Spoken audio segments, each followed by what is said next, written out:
Vamos lá então, pessoal, começar mais um podcast do Matraca e Mota. Hoje aqui sem meu parceiro Guilherme, que está em São Paulo resolvendo uns lances de trabalho profissionais, mas estou acompanhado do nosso grande G-Toque, que é o nosso convidado de hoje. G-Toque, seja bem-vindo. Saudações ao Viverdes, parabéns pelo título.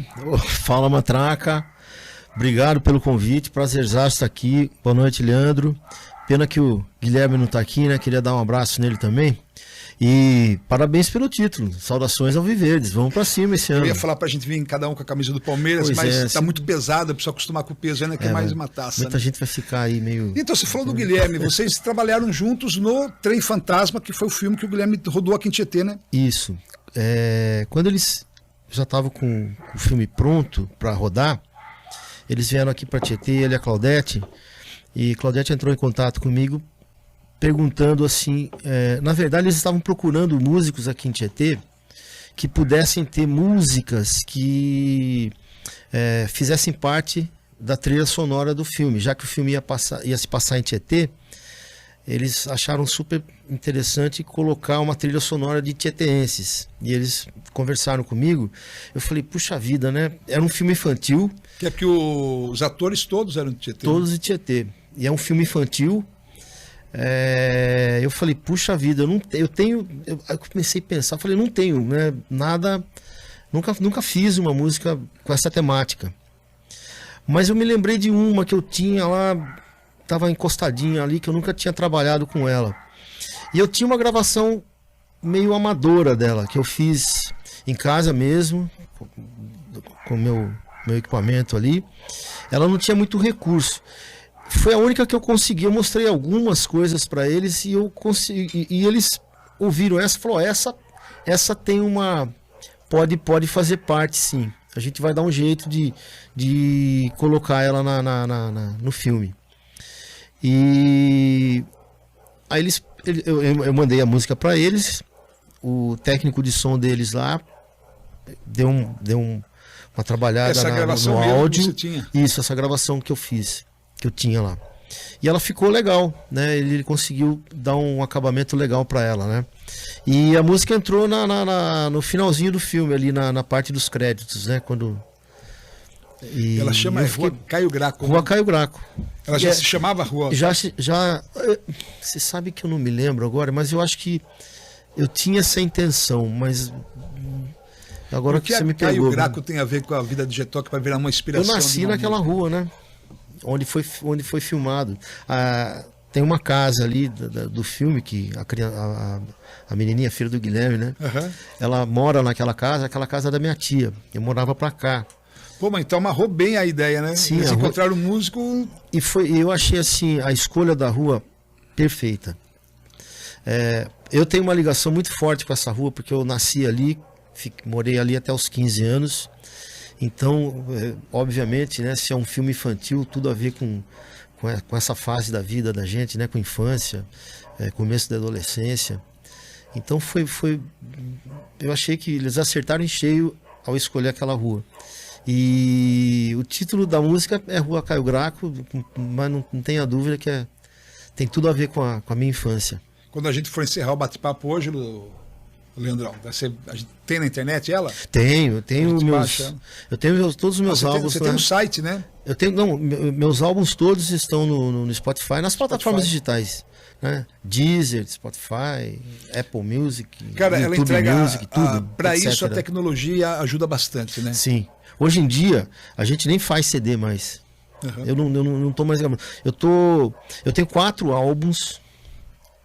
A gente nem fala mais CDs, né? Eu tenho 4 álbuns, 3 CDs físicos, bolachinha mesmo, né? Que a gente falava, né? 3 CDs físicos. O Quântico tá em CD ainda. O Quântico já não foi feito, já não é mais. Já entrou na ideia quântica também. Já foi pro universo. Então, os 3 primeiros álbuns, ou CDs, né? Foram físicos. O Quântico já saiu apenas de modo virtual, plataformas digitais. Quanto isso é bom ou é ruim pro artista? Assim, não tem você só como artista músico. Uhum. Tem um cara que faz a capa, tem um cara que faz isso. Então, Quando a gente vai fazer um álbum, um CD, ou um disco, hoje até o disco vinil tá voltando, né? Que eu acho super legal. Quem sabe até faça, né? Vamos pensar nisso aí, um projeto futuro. Mas enfim, a gente elabora todos esses passos. Não só a gravação das músicas, né? A gente fica pensando em música, em arranjo, a execução, etc e tal, mas tem essa parte burocrática, vamos dizer, né? A parte do encarte, dos registros das músicas, né? a apresentação. E isso eu acho que faz parte também da ideia. Quando você lança um álbum, você está apresentando uma ideia, né? São, sei lá, 8, 10 músicas que sejam, não importa o número, né? Mas são algumas músicas, é um conjunto de músicas que estão apresentando um conceito, uma ideia que você quer apresentar. Tem uma história ali que é uma história ali dentro. E essa parte da capa, do encarte, acompanha essa ideia. Elas estão ligadas. Hoje, elas não vão por caminhos diferentes. Não vou. Por caminhos diferentes é o primeiro trabalho teu, né? Foi o meu primeiro CD. Então, o que acontece? Hoje, existe, você falou, né? Tem o lado positivo e o lado negativo de você poder alcançar imediatamente todo o público, independente do público que for. Uma vez que você está numa plataforma digital, todo mundo tem acesso, todo mundo que tem um computador, um celular, um tablet, um notebook, seja lá o que for, todo mundo tem acesso. Você pode entrar lá no YouTube, você pode entrar no Spotify, eu já fazendo propaganda deles aqui. Não, tranquilo. E você acessa essas músicas. Era diferente quando era só o CD, porque aí o CD você pegava uma... Eu fiz, quando eram os CDs físicos, eu fiz um lote de 1000 CDs. É o mínimo que a gente podia fazer. Cara, eu tenho CDs ainda do meu primeiro CD, daqueles 1000.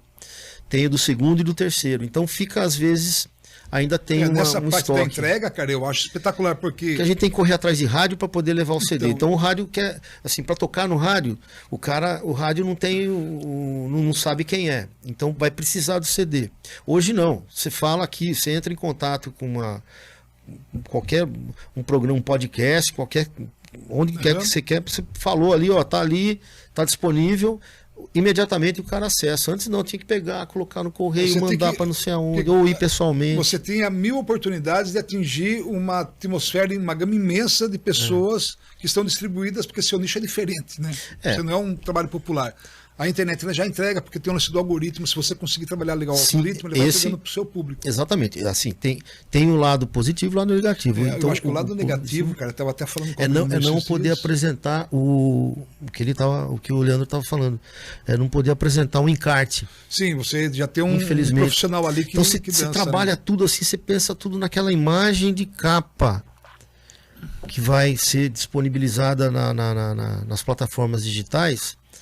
E quando você imagina aquela imagem, você tenta já sintetizar toda a sua ideia naquela imagem.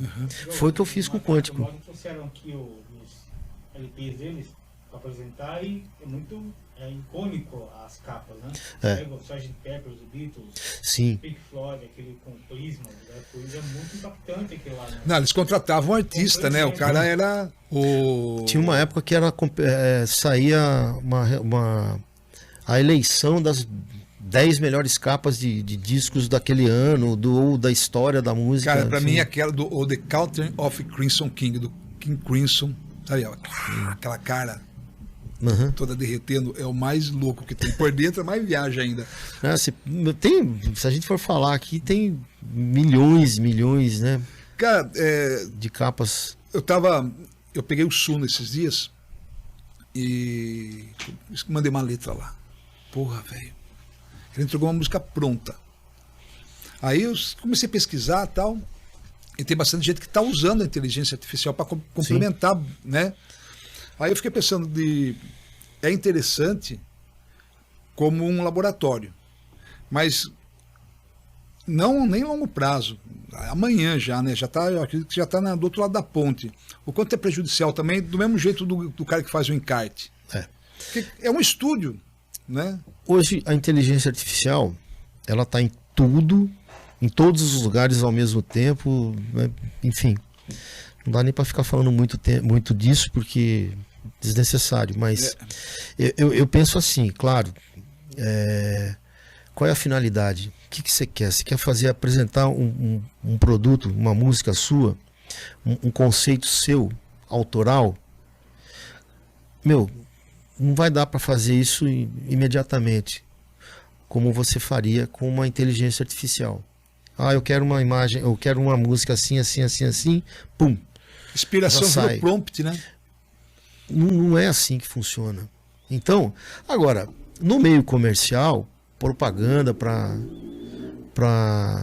publicidade, jingles, essas coisas, tudo bem, não vejo nada de...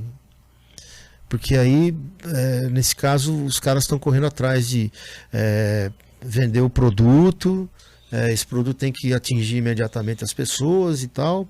Agora, mesmo ali na criação de uma música por inteligência artificial, a gente tem que tomar o cuidado, né, de tentar fazer alguma coisa que seja interessante, né? Não fazer umas coisas que a gente ouve por aí que não tem nada a ver, né? Não tem, não, pelo amor de Deus. Não tem nada a ver, né? Eu acho que aquele cara do Mulheres Negras é o Bujanra, não é? Não, o Bujanra ele foi. Apresentador, né? Eles eram dois, Maurício Pereira e André Abujanra. Abujanra. Ele fez um vídeo falando sobre isso. Aí eu achei legal a forma como que ele colocou. Ele falou: a inteligência artificial é hoje o que foi a máquina fotográfica. Na hora que o cara pintava. Lá atrás. Porque lá atrás o cara falou assim: pô, como que pode alguém parar de fazer uma coisa maravilhosa que é pintar para um. Porque é artificial. Né? Quando você tira a arte, né, fica artificial. Mas eu achei interessante a analogia porque é algo que não dá pra gente. Não vai recuar. Não. Vai ficar cada vez mais. Ela veio para ficar. Ela veio falou, então, o que eu vejo, eu procurar usar a inteligência artificial, fazer minhas músicas, ver o que ela me entrega e fazer melhor depois. Aí ele fala de usar como ferramenta. É a mesma coisa quando começaram a surgir os sintetizadores, os teclados. Hoje nós temos sintetizadores em guitarra, saxofone, até em bateria eletrônica. Você tem... A tecnologia hoje está impressionante. Mais a inteligência artificial ainda. Mas, por exemplo, quando surgiram os sintetizadores, muita gente torceu o nariz ali, porque começaram, vai deturpar o som do piano. O som tem que ser de piano, cordas tem que ser violino, viola, cello, aquelas coisas. Não. Só que assim, a gente tem que entender também, pelo menos a gente não, né? Eu penso assim, se você for utilizar isso de uma forma que não descredibilize a concepção da música, ou seja, você vai usar isso como um apoio, aqui naquela hora vai ser necessário usar, tudo bem.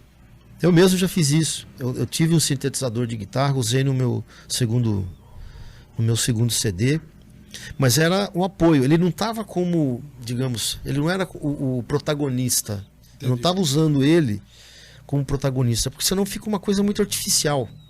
Eu penso dessa forma. Você transforma a música num produto muito artificial, e aí não fica legal.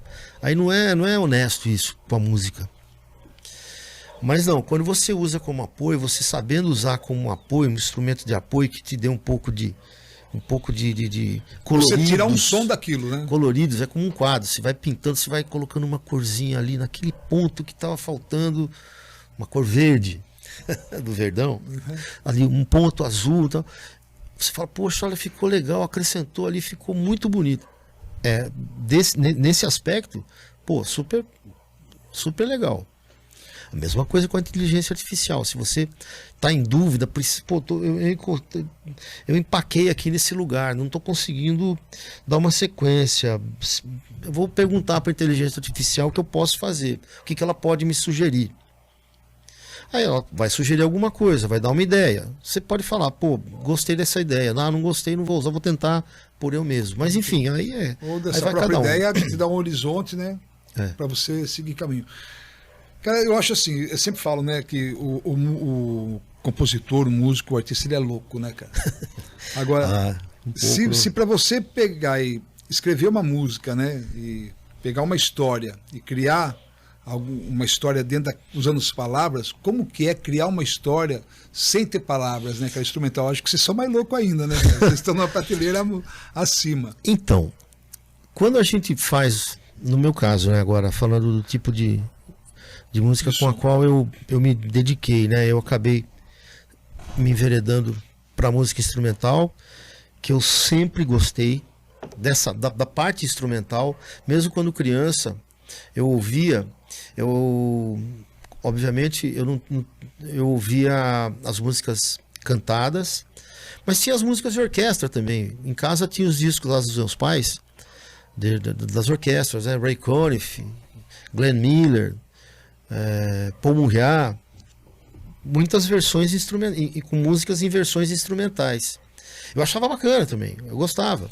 Mas tinha os discos lá de Paulinho da Viola, Martinho da Vila. O Paul Mouriat e o Ray Conniff, porque eles pegavam músicas populares e levavam para a orquestra, né? Transformavam, faziam versões, né, ou arranjos instrumentais. Às vezes com vocal, com cantores, às vezes sem. Mas enfim. Então eu ouvia o jazz também no rádio. Mas eu não entendia, para mim era uma coisa assim, mas eu achava legal. Aquilo era super atraente para mim, eu gostava. Mas eu eu comecei, né, com música cantada. Obviamente a primeira influência minha quando menino foi rock. Eu ouvia rock. E mesmo no rock, eu ficava esperando um solo de guitarra. Mas ou seja, a parte instrumental você da pegou música. o pessoal do progressivo, não pegou? Peguei. Ainda menino, eu ouvia muito. Era um prato cheio, né? Sim. O principal na época, e é até hoje, né? Hoje eles não estão mais aí, mas eles continuam sendo, que é o Pink Floyd, né? Uhum. Mas eu ouvi muito Gênesis, eu gosto muito do Gênesis. Do Gênesis Peter Gabriel. Da época do progressivo, né? Que na verdade existe um jornalista especialista nesse tipo de música, ele que é o Valdir Montanari, ele escreveu até um livro sobre isso. Não é rock progressivo, é rock progressista. Eu conheço o Phil Collins. Tá. Eu não conhecia a parte antes. Então, fala um pouco do público. 1900, vamos lá. 1975 foi quando Peter Gabriel saiu do Gênesis para trabalhar na carreira solo. O Gênesis até então foi de 69 até 75 com essa formação. E o Phil Collins era batera. Era batera. Phil Collins era batera e backing vocal. Então era Peter Gabriel, vocal e flauta, alguns instrumentos de percussão, alguns outros instrumentos. Steve Hackett, guitarra. Mike Rutherford, que tocava baixo e guitarra. Inclusive foi eles que lançaram aquele modelo de duas guitarras, dois braços. Ah, tá. Né? Baixo aqui, guitarra aqui, duas guitarras, guitarra de 12 cordas, guitarra de 6 cordas, enfim. E Tony Banks. Eu achava teclados, que tinha sido, piano. acho que a maioria, acho também que é o Jimmy Page? Jimmy Page, né? Também foi na mesma época, mas acho que talvez tenha sido o Gênesis primeiro. Eu fico com essa dúvida aí. Mas enfim, os dois, né? E Phil Collins na bateria. Aí em 77 em 75 o Peter Gabriel saiu. Entrou, o que aconteceu? Os discos seguintes do Gênesis, eles continuaram ainda com aquela linha progressista. O que é o rock progressista, o rock progressivo? Essa mistura que você tem. Você coloca elementos eruditos no rock. Uhum. São músicas mais elaboradas harmonicamente, melodicamente. É uma estética mais sofisticada. com vários movimentos, partes tensas, partes celestiais, partes muito energéticas, partes mais lentas. Então, tudo isso fazia parte do que se conceituou de rock progressista. O rock and roll, então, até então não era bem aquela era na execução clássica, né? Uhum. Aquele padrão do blues, do rhythm and blues, etc. Quem quebrou isso daí, começou a quebrar, foi o Black Sabbath, né? Começou a entrar o metal, né? Não, mas 78, aí o rock progressista não. O rock progressista foi com o Genesis, com o Pink Floyd, com o Yes, também uma banda.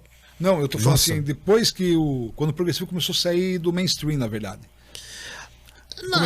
Não, na verdade o progressivo foi mais tarde um pouco, porque teve Triunvirat também, outra banda. Bem lembrado do Triunvirat. Né? O Emerson Lake and Palmer também, e algumas outras que eram, nossa. Yes. O Yes. Então era tudo isso aí. Eu gostava muito, voltando a falar quando eu era menino, que eu ouvia muito rock, eu gostava muito, eu fui muito fã, sou ainda até hoje, né? Mas essa foi a minha primeira influência musical, Alice Cooper. Alice Cooper. Rock and roll, esse era rock and roll mesmo. E tinha o lado teatral dele também, as performances. Ele se pintava e sem camisa, fazia, né? Guilhotina, tinha aquela cobra, né? Eu achava aquilo ele muito era louco. circense, né? Era muito performático, né?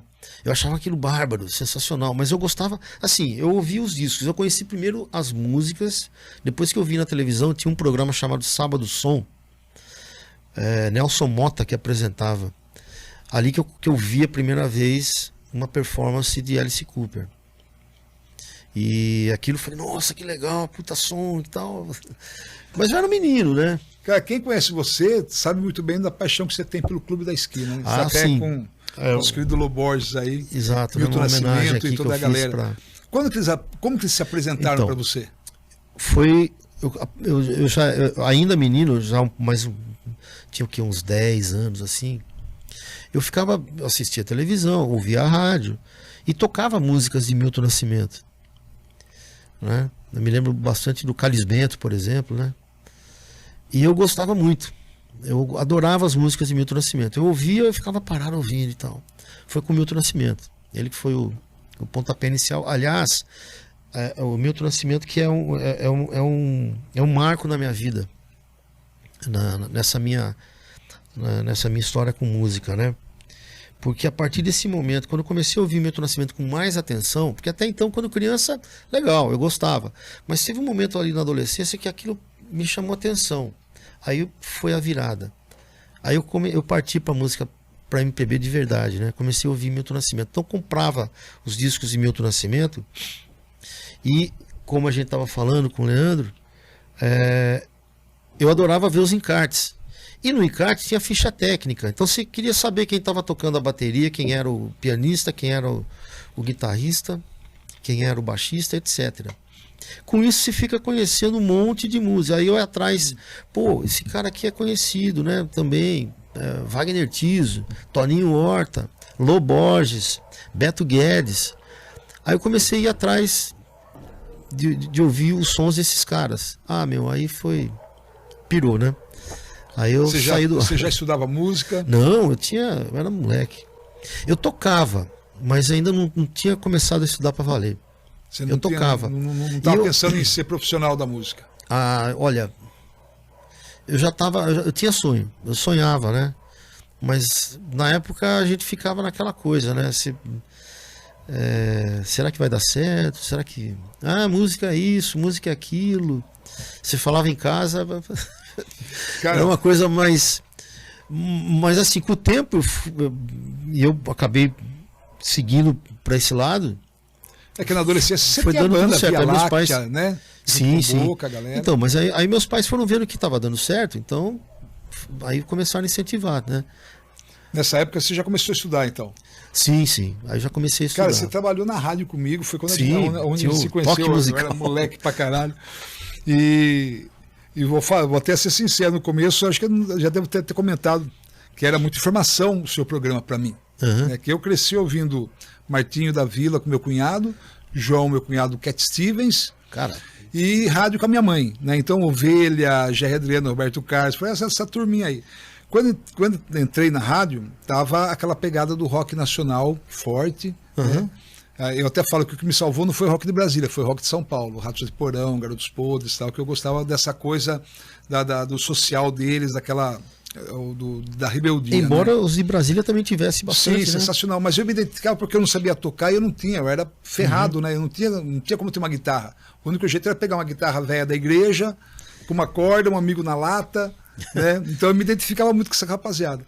Quando eu entrei na rádio, comecei a fazer mesa de som, aí eu fazia o toque musical. Eu falei assim, puta, mas vai ser um porra aquele negócio lá, tal, Miles Davis, Pat Metheny, que é um lado inteiro do disco, 9 minutos a música tocando, né? Então é muita informação. Hoje eu identifico que era muita informação na época para eu não curtir. Com o tempo, com o processo fazendo, e tinha o almoço musical também, né? Sorcine. Então, se o almoço musical, Sorcine daí era produzia. 2 horas, né? De Ray Conniff para Moriá. Aí você vai educando o seu ouvido. Tanto que hoje, ó, eu conheço até hoje Spyro Gyra, o Miles Davis. Miles Davis. Opa. Aliás, é a mulher dele que Jimi Hendrix pau, né? Não. Essa história eu não conheço, eu não sei. Ele não era casado com Bette Davis? Não. Quem que era não casado sei. com... Não tinha um trompetista casado com Bette Davis? Eu já não sei. Você tá me ligado lembro. a Bette Davis, que, sim. né, que Black Power, ele lembrou na Sim. vida. Mas eu não Aquela me lembro. Foxy Lady, ele fez pra Raposinha, ele fez pra ela. Ah, pode ser, No mas eu não sei, eu não me Subliminar. lembro, eu não sei com quem Então, ela... então, queimando o filme de Miles não, Davis aí. né? não. Ah, sim. Foi eu bom não que tô eu tava achando que era, então pronto, né? Ele pode ficar em paz que não. Eu não sei, pode até ser, você entendeu? É que eu Olha, não tenho essa não conhecia informação, ela, eu não né? sabia. É. Eu ouvi, rock and roll é fofoca também, né? meu? Cara, e hoje, cara, se a gente parar pra pensar que você tinha, cara, um programa no interior de rádio que tocava jazz, esse era atrevido pra caramba, né, velho? Foi uma proposta, eu sei disso, foi uma proposta ousada. Eu sabia, eu falei, vamos ver quanto vai durar. Até que durou bem, né? 2 anos. Eu conheci jazz, essa turma através do seu programa. É porque eu procurava fazer um programa baseado no que eu aprendi com o programa do Zusa Homem de Melo, que ele tinha um programa na Rádio Jovem Pan, quando a Jovem Pan era legal. Concordo. Quando ele tinha um programa super legal lá chamado Programa do Zusa. E o que eu gostava e aprendi muito com ele era exatamente isso que eu tentei fazer aqui, quando eu tive o meu programa de rádio lá na Nova Regional. Não só tocar a música e falar o nome da música. Eu falava o nome do autor, dava a ficha técnica, onde quem está tocando Sim. cada um dos instrumentos, Se abriu um kart do artista. onde foi gravado, qual foi o motivo que levou aquela gravação, essa música tem uma história assim, que eu achava importante, eu achava isso importante para o ouvinte, né? Então eu imaginava que, pô, se tiver alguém ouvindo, e a gente recebia uns feedbacks assim, sabe? Tinha gente Sim, que mandava você umas recebia cartas. carta. Você lembra aquela vez que você reclamou que não compraram o disco, só que você não desligou o microfone, cara? Aqui no podcast na rádio, acho que eu não perguntei isso pra você, mas aqui a gente tava lá, porque às vezes você gravava o programa na frente. Sim, tinha programa. Aí, às vezes, programa às vezes gravado. você aparecia lá pra fazer ao vivo. Né? Daí eu Esse tava era lá com o seu emocionante, operador e cara. ficava esperando. Aí você leu uma carta lá, ô Lucas, João, não vou lembrar o nome do cara. Pô, você pediu aquela música, não deu tempo de chegar o disco ainda, que você tinha pedido para comprarem, né? O disco, acho que o pessoal falou assim, vou comprar o disco, e não compraram o disco. Eu falei, puxa vida, não compraram o disco, daí você olhou seu microfone aberto ainda. Mas ninguém pegou, que acho que você fala calmo, né? Você tava aqui, ó. Não pegou. Você não lembra disso daí? Eu achei que você ia lembrar. Então você não... Tem tanta coisa que aconteceu assim nesse período. Que Você os ficou programas, quanto? os programas 5 anos na rádio? Não, 2. 2 anos só? Foram 2 anos. Os programas ao vivo, eles eram adrenalina pura, né? Isso que era legal.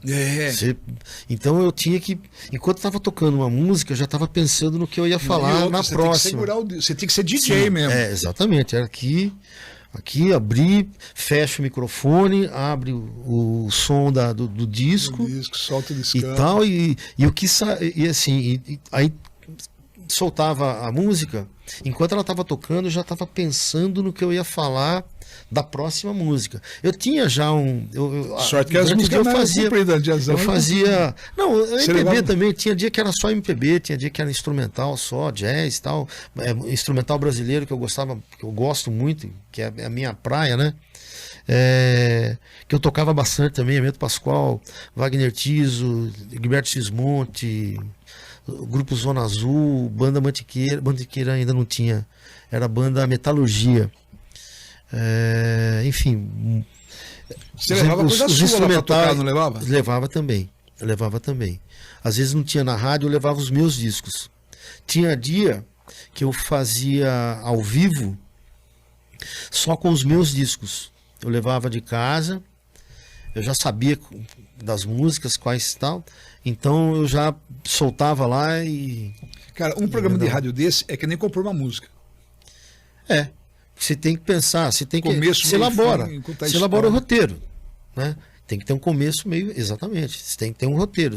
A sua história tem que ter um início ali, se tem um mote, né? Desenvolve a ideia em cima desse mote. O lance que eu gostava de fazer muito, eu fiquei um tempo trabalhando à noite.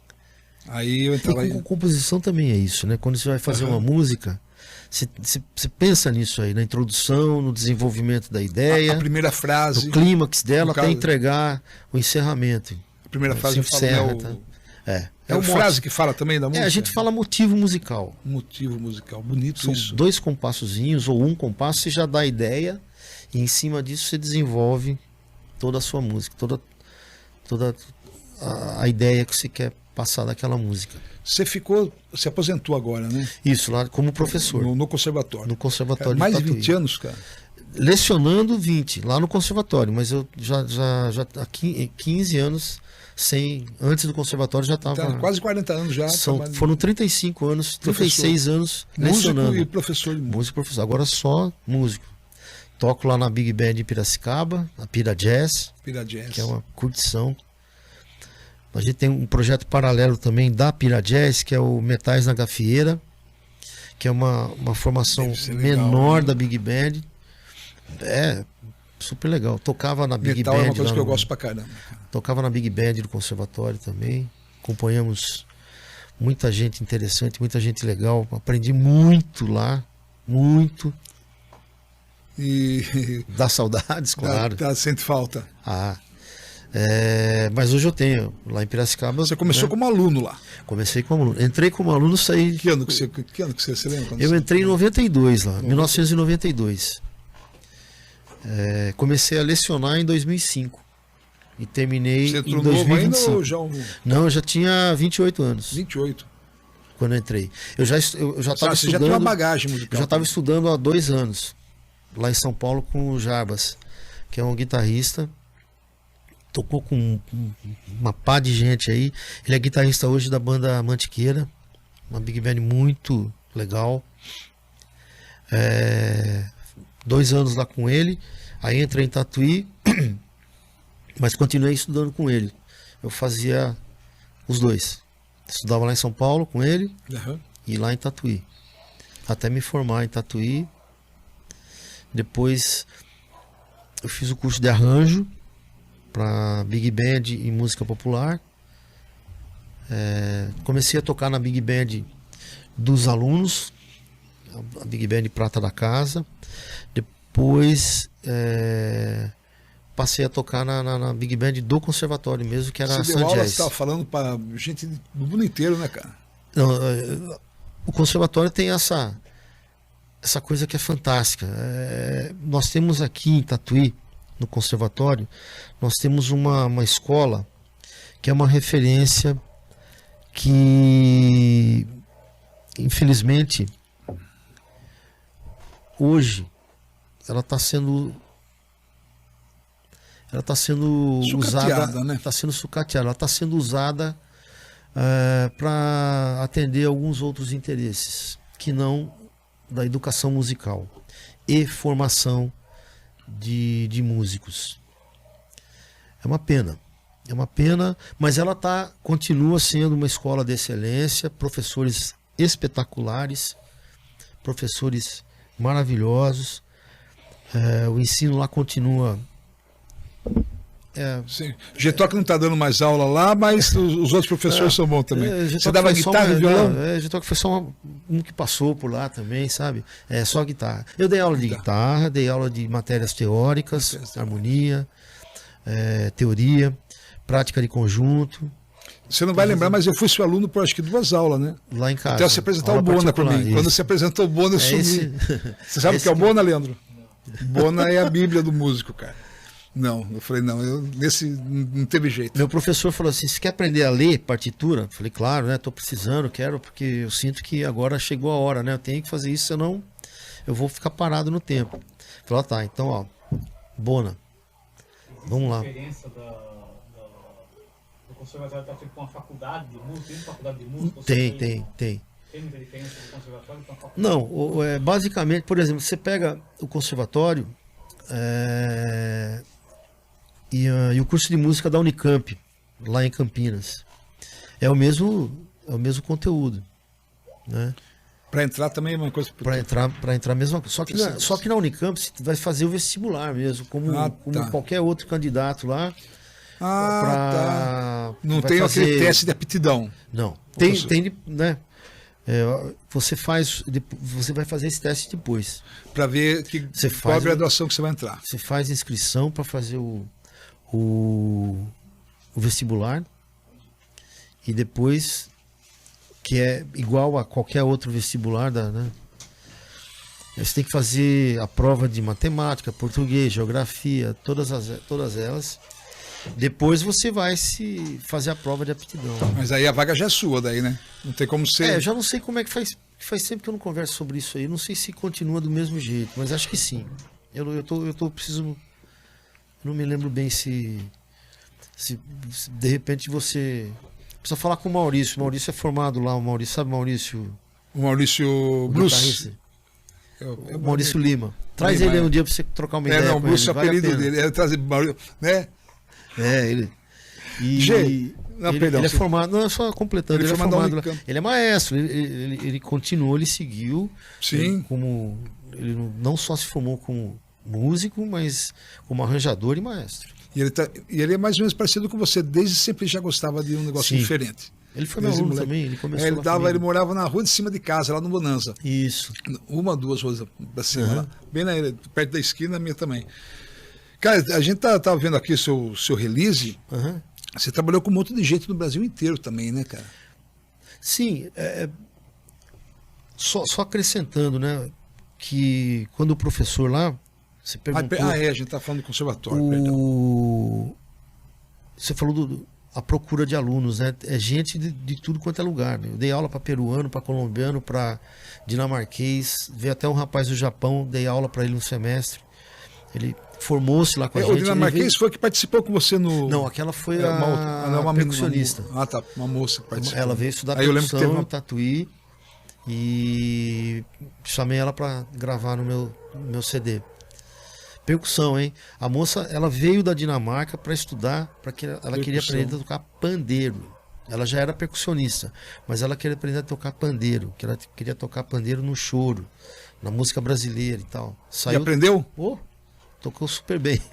Como que ela chama? Louise Peterson. Louise Peterson. O Caminhos Diferentes, cara. Vamos falar um pouquinho do seu trabalho. Então, eu queria ter perguntado o que antes mesmo? Bom, vamos falar de Caminhos Diferentes. Posso fazer uma pergunta? Sim. Porque... Sou leigo no assunto do jazz. Eu acho uma música impressionante, mas o jazz americano e o jazz brasileiro tem muita diferença? Sim. O que a gente entende como jazz? O conceito jazz, ele é muito complexo assim para definir. É uma música instrumental dos americanos ali. Só que ela tem umas particularidades. Por exemplo, o jazz, ela abre espaço para improvisação. E isso ficou muito caracterizado no jazz. Foi o jazz que abriu esse espaço para a música. Você não tinha... Era difícil você ouvir uma música popular com um protagonismo de improvisação. Você ouvia solos em músicas populares, mas era dentro de uma estética, né? Dentro daquela estética, dentro daquela, assim, é um complemento daquela música, daquela ideia. A improvisação não. Às vezes você pega a música que é totalmente improvisada. Você pega o free, um conceito do jazz que a gente chama de free jazz, ele é totalmente improvisado, do começo ao fim. É muito complexo. Aquele evento que tinha, o Free Jazz Festival. Exatamente. Dentro desse conceito. Exatamente. E o que aconteceu? Qual a diferença para a música brasileira, o jazz brasileiro que a gente fala? O jazz brasileiro, na verdade, é a música instrumental, é a música brasileira executada de forma instrumental com improvisação. Então você pega um samba, você tem o motivo, ou seja, a ideia musical, a melodia, que a gente fala o tema da música, depois volta, quando terminou o tema, você volta a executar ela novamente, você volta os músicos fazendo improvisação em cima daquilo. Mais do que um Esse estilo, é o conceito da música o jazz é uma isso. ideia, é mais do que um estilo musical, uma ideia. É uma ideia, é um conceito. Conceito, pode crer. Os metais do jazz é muito marcante, os instrumentos de sopro, por exemplo. Como é que a brasileira toca o público brasileiro, com a música brasileira? É a linguagem, né? O jazz, você tem a linguagem lá do bebop, do mainstream, do Dixieland, do cool jazz, do free jazz, da fusion. Aqui no Brasil a gente tem a nossa linguagem, a nossa forma de executar. Então nós temos samba, baião, shot, vaneirão, tem chorinho. Então são linguagens diferentes, né? Agora, o que muita gente, bossa nova, o que muita gente às vezes confunde, né? Acha, pô, por que um é um e o outro é outro, não é a mesma coisa, mas tem uma diferença? É por causa da linguagem. A gente vai ouvir, por exemplo, você pega um disco de um grupo chamado, vamos lá, Azimuth, um grupo dos anos 70, que é exclusivamente instrumental, músicas autorais. Não, tem uma música deles que é cantada, que aliás foi acho que a que mais fez sucesso deles, né? Aquela eu vou voar no azul mais lindo, eu vou morar. Mas assim, eles têm um trabalho, eles têm um trabalho de música instrumental. Acho que foi música até tema de novela essa música aí. Foi, ou tocou bastante errado, que eu lembro do Santo. Mas é tudo em cima de música brasileira. Eles tocam em cima de música brasileira, partido alto, né? Você tem o samba, dentro do samba você tem vários tipos de samba. Né? Dentro do baião você tem vários tipos de baião. A música brasileira tem muita informação. Por isso que os caras piram quando vêm para o Brasil. Por isso que a música brasileira é muito estudada lá fora. A música brasileira é muito reverenciada lá fora. É uma das coisas assim que mais são valorizadas na Europa, no Japão, nos Estados Unidos, né? Pra você ter uma ideia, Garota de Ipanema é uma das músicas mais regravadas e gravadas e tocadas no mundo, na história da música popular mundial. Né? Já foi tocada, parece que em todas as... Eu já vi vários comentários sobre isso daí. Ela foi gravada em várias línguas, é mais tocada, mais Garota gravada, de Ipanema, mais executada, mais reproduzida, né? Eu vou ser meio ousado aqui, mas Garota de Ipanema é o Pelé da música. Pode crer, gostei do É o Pelé da música. Podia ser o Ademir da Guia também, não, Pelé né? Que Pelé que Ademir da Guia ganhava de Pelé, né? Era o divino. Pelé, o divino. O nosso divino. Pelé da música muito bem. Então, o jazz ele é muito americanizado, né? Com instrumentos de sopro. Então, lá no Japão também eles ouvem muito jazz americano. Eles tocam jazz também, mas a moda americana, do jeito americano. Por exemplo, você vai na Europa também, eles são muito influenciados, uma parte, né? Músicos europeus são muito influenciados pelo jazz. Eles tocam o jazz a moda americana, mas dentro de um padrão, dentro de um conceito, dentro de uma técnica, dentro de uma vamos colocar assim de uma forma mais popular, dentro de uma pegada local. Você tem a gente pode falar o jazz cigano, que veio ali da França e da Espanha, que é da cultura cigana. Você tem o jazz nórdico, que é o jazz que o pessoal lá dos países escandinavos tocam. Mas é um jazz à moda americana, do jeito americano, mas com o sotaque deles. É a mesma coisa você percebe quando um americano fala e quando um brasileiro fala inglês. Você percebe a diferença, mas os dois estão falando inglês. É mais ou menos essa você consegue perceber comparação. quando um britânico fala e quando um americano fala, quando cada um... Exatamente. É a mesma coisa, você sabe que eles estão falando inglês, você está entendendo, mas cada um com seu sotaque. Tem o sotaque original e o sotaque de quem está falando que não daquela língua. É a mesma coisa quando eu disse do jazz cigano, do jazz nórdico, do jazz... Eles estão tocando do jazz do Japão, eles estão tocando jazz com a linguagem americana, porém com as suas características, com o seu sotaque. Exatamente. Tem uns caras, agora na internet tem um monte dessas coisas, né? Aqueles caras mudando. É uma banda, não sei se você já viu, eles tocam em AC/DC. Uhum. Eu acho que foi aquela... Não vou lembrar a música agora, mas é um cara com uma bigorna. Aí aqueles banjos feitos com o material deles lá mesmo, né? Acho que isso daí deve ser... Não sei se os caras conseguem fazer mesmo, né, cara? Com uns pau assim, sabe? Os captadores. Meu, tirando um som... Eu só não vou lembrar a música agora. Não, você começa a pegar esses instrumentos exóticos aí pelo mundo, cara. Tem uma mina, acho que na Coreia, ela toca aqueles... louco. Com as paletonas grossas assim. Aí ela pega a música popular americana, Red Hot Chili Peppers, System of a Down. Você põe lá no Google, nos Googles da vida lá, instrumentos exóticos.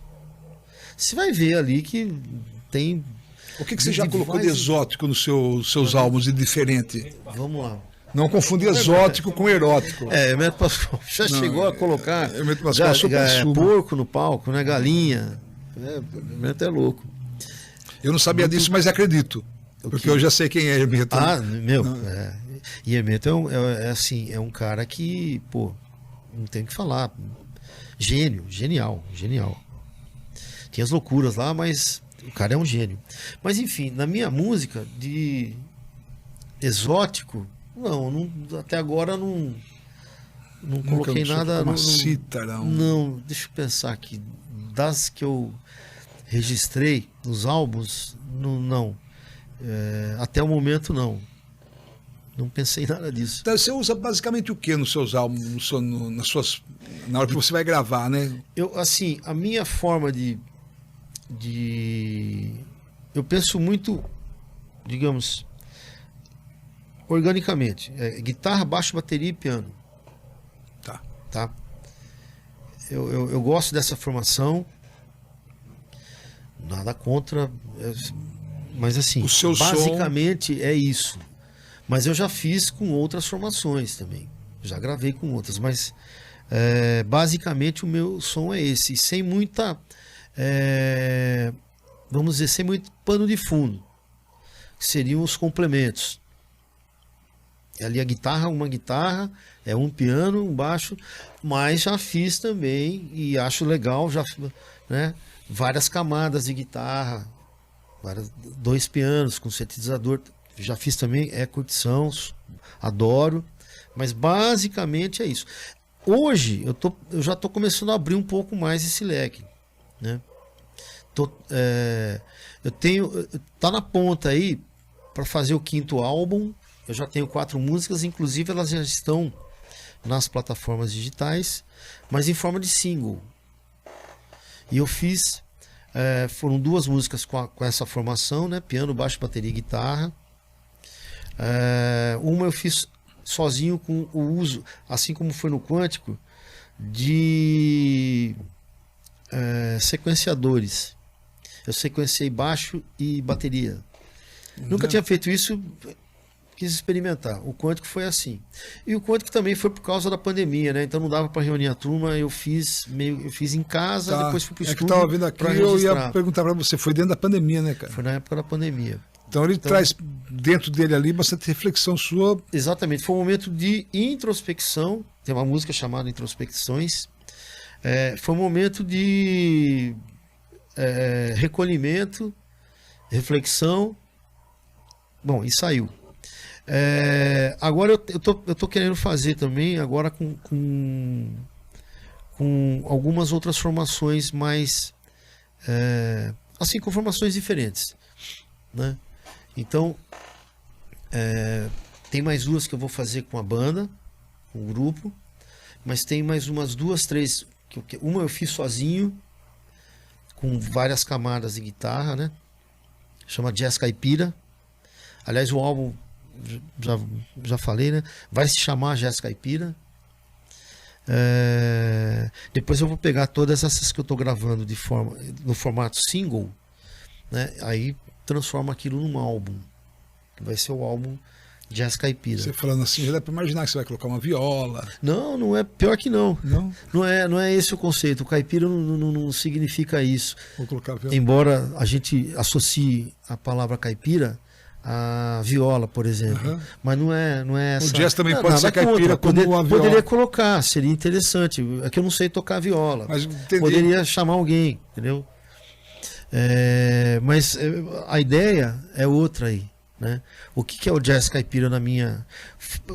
Inclusive, quando o Leandro perguntou, esse conceito do nome, né?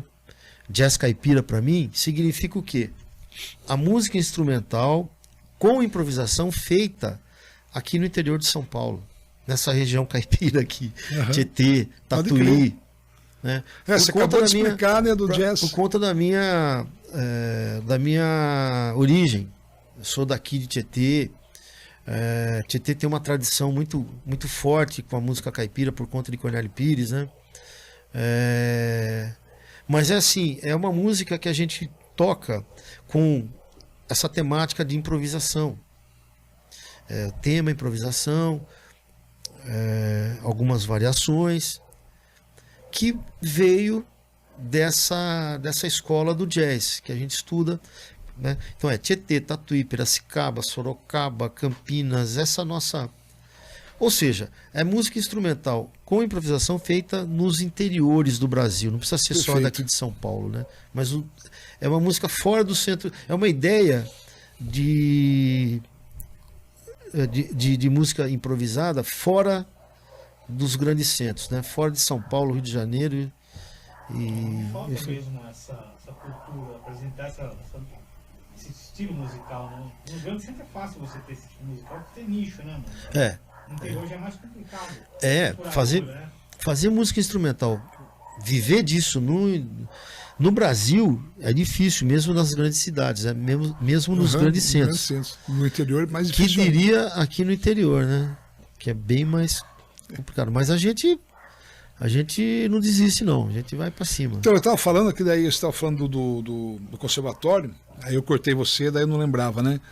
Você tem participação de trabalho de galera no Ceará? Sim, tem uns amigos. Vou lembrar, agora vou deixar para você falar aqui. Porque no conservatório, enquanto aluno, né? Assim como professor, dei aula para pessoas de vários lugares. Enquanto aluno, mesma coisa, só que eu era aluno. E eu tinha colegas, e eu era muito amigo de um pessoal de Fortaleza. Sou amigo deles ainda, né? A gente está sempre em contato. Um deles gravou um CD lá em Fortaleza e me chamou para participar. Para mim foi uma coisa sensacional. Fui para lá, gravei. Tô para ir para lá agora de novo para tocar com eles, né? Eles têm uns projetos lá de música instrumental e a gente tá em contato aí para ver se vai rolar de dar certo de ir para lá para fazer um... Hoje você só toca. Agora eu só tô tocando.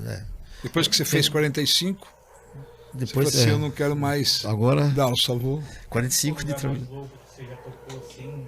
Mais novo ou louco? Louco, você não imaginava ir para outro país, para outro...